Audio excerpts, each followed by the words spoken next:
Самолет Ан-26 доставит 4 тонны груза для ремонта теплотрассы в селе Чкалов Алайховского района. Группа коммунальщиков уже выехала из районного центра Чекурдак в село на 6 снегоходах для проведения аварийно-восстановительных работ.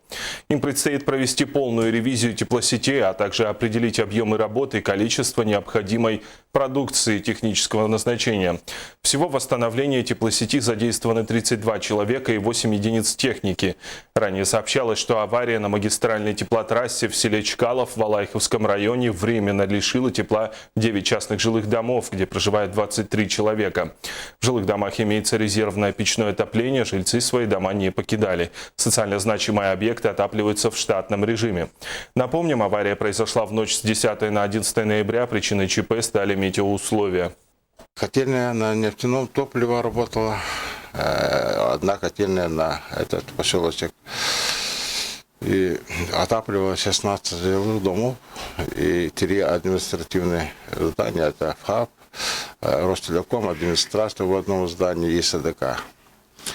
И там 3 улицы. В результате утечки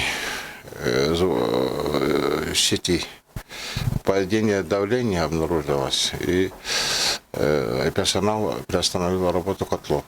Руководством ГУП ЖКХ было принято решение скомплектовать необходимый груз, технический груз для восстановления и, соответственно, усиление